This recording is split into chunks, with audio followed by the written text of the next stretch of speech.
Overflow in CSS by name ही हमें पता चल रहा है कि जब कोई टैग अपने बाउंड्री से ओवरफ्लो कर रहा हो तो वहाँ पर आप CSS की प्रॉपर्टी के ज़रिए से उस कंटेंट को रिस्ट्रिक्ट कर सकते हैं, उसकी बाउंड्री डिफाइन कर सकते हैं, ठीक है। तो इसके लिए मैं तमाम टैग्स को यहाँ से हटा देता हूँ, उनका काम अब ख़त्म हो चुका है। तो एक p का टैग दोबारा ओपन क्लोज करता हूँ, ठीक है, और यहाँ पर हम लिखते हैं this is some dummy tags. Copy करता हूँ, इस थोड़ा सा टैक्स ज़्यादा करने के लिए इसी को कॉपी पेस्ट कर देते हैं।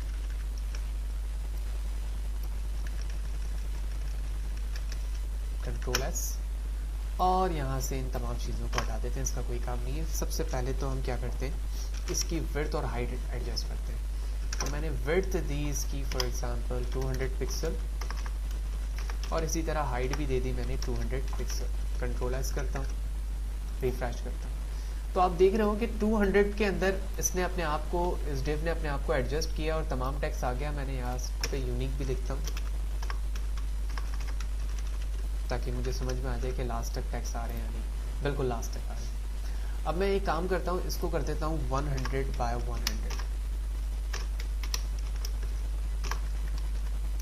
कंट्रोल S करते हैं, पेज को रिफ्रेश करता हूँ और इसने अपने आप को यहाँ से एडजस्ट करना शुरू कर दिया विड्थ और हाइट के साथ। लेकिन अगर मैं किसी चीज़ को रेस्ट्रिक्ट कर दूं कि वो उतने ही एरिया में आए एज लाइक बैकग्राउंड कलर, तो और भी समझना आसान हो जाएगा। तो मैं ऊपर आके बैकग्राउंड कलर देता हूँ और इसे कर देता हूँ मैं grey. Control S, refresh the page. अब हमें यहाँ पर ये बात बिल्कुल क्लियर हो रही है कि ये एरिया हमारे P का है जो कि हमने रिजर्व किया है, जबकि ये ओवरफ्लो पर हमारे टैग के एरिया से बाहर आता है, ठीक है। इसको कंट्रोल करने के लिए जो कि आउटर एरिया पर है, हम ओवरफ्लो का इस्तेमाल करते हैं। तो मैं टैग पर आता हूँ और लिखता हूँ यहाँ पर ओवरफ्लो, और सबसे पहले आप देख रहे हो ऑटो का ऑप्शन मौजूद है। मैंने कंट्रोल S किया ऑटो लेने के बाद, पेज पर आया, पेज को रिफ्रेश किया तो इसने ऑटोमेटिक इस बॉक्स के साथ स्क्रॉल ऑप्शन यहाँ पर ऐड कर दिया है। और ना सिर्फ वही एरिया लिया बल्कि अब आप अपनी मर्जी से स्क्रॉलर के ज़रिए से पूरे टेक्स्ट को पढ़ भी सकते हैं। तो ये पहला हमारा ऑटो का ऑप्शन था। इसके बाद हिडन है, हिडन लूंगा मैं यहाँ से, कंट्रोल S करता हूँ। वाज़ेह है ऑटो लिया था तो स्क्रॉल का ऑप्शन आया था हमारे पास। अब मैं रिफ्रेश करता हूँ। अब आप ऑटो पे देख रहे हो कि सिर्फ और सिर्फ एरिया मौजूद है, लेकिन ऑटो के बाद जैसे ही मैंने हिडन लिया है वो तमाम एरिया जो कि टेक्स्ट से बाहर आ रहा था वो इस वक्त छुप चुका है और आप उसको एक्सेस नहीं कर सकते इन टर्म ऑफ रीडिंग, देख नहीं सकते। क्यों? क्योंकि वो हाइड हो गया। आगे चलते हैं। तीसरा ऑप्शन इसके बाद हमारे पास स्क्रॉल का है, ठीक है। स्क्रॉल पे हमें पता है कि वो चीज़ें स्क्रॉल पे ऐड हो जाती हैं। कंट्रोल S करता हूँ, वेब ब्राउज़र पर आता हूँ, पेज रिफ्रेश करता हूँ तो आप देख रहे हो कि एक्स एक्सिस और वाई एक्सिस दोनों पे स्क्रॉल मौजूद है, जबकि एक्स एक्सिस में हमें स्क्रॉल की ज़रूरत नहीं है क्योंकि हमने विड्थ काफ़ी कम दी हुई थी या उस टेक्स्ट के रिस्पेक्ट से दी हुई है, तो इस यहाँ पर स्क्रॉलर ऐड नहीं हुआ है। जबकि आप वाई एक्सिस पे देख रहे हो कि आपके पास स्क्रॉल आ चुका है। तो तीसरा ऑप्शन ये था हमारे पास ओवरफ्लो में। और उसके बाद यहाँ पर वो चीज़ विजिबल पर मौजूद है कि आप ओवरफ्लो को विजिबल करवाना चाह रहे हो। तो मैंने जैसे रिफ्रेश किया आप देख रहे हो कि ओवरफ्लो विजिबल हो गया। इसका मतलब ये हुआ कि डिफ़ॉल्ट तौर पर हमारे पास जो ओवरफ्लो का ऑप्शन होता है वो विजिबल होता है। यही वजह है कि जब मैंने कोई भी प्रॉपर्टी अप्लाई नहीं की थी तो यहाँ पर ये टेक्स्ट बिल्कुल इसी तरह ओवरफ्लो हमें दिख रहा था।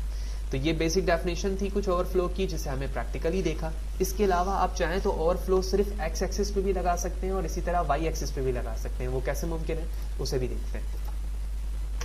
तो मैं यहाँ पर आता हूँ, लिखता हूँ ओवरफ्लो डैश, ठीक है।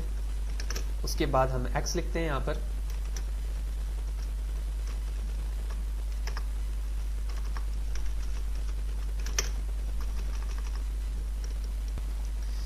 ठीक है, तो एक्स एक्सिस में हम किस तरह से कर सकते हैं, मैं यहाँ पर आता हूँ और ओवरफ्लो डैश एक्स लिखता हूँ और एक्स एक्सिस पर मैं क्या करता हूँ कि स्क्रॉलर को हिडन कर देता हूँ, यानी कि फोर्सली मैं कह रहा हूँ कि जो चीज़ विजिबल है उसको आप हिडन कर दो, ठीक है। तो पहले तो मैं यहाँ पर आता हूँ वेब ब्राउज़र पे, आप देख रहे हो कि ये चीज़ें ऑलरेडी मौजूद नहीं है। तो इस वक्त आप देख रहे हो एक्स एक्सिस का हिडन हो चुका है जबकि वाई एक्सिस पे ये चीज़ विजिबल है, ठीक है। अब मैं एक काम करता हूँ, यहाँ पर x हटाता हूँ और y लिखता हूँ, कंट्रोल S करता हूँ और स्क्रॉल पे आता हूँ, वेब ब्राउज़र पे रिफ्रेश करता हूँ। अब आप देख रहे हो कि x एक्सिस का भी वो एरिया हिडन हो चुका है। तो जो प्रॉपर्टी आपने ओवरफ्लो पे इस्तेमाल की थी वही आप ओवरफ्लो डैश एक्स पे और ओवरफ्लो डैश वाई पर, यानी स्पेसिफिक एक्स एक्सिस और वाई एक्सिस को एक्सेस करने के लिए भी इस्तेमाल कर सकते हो।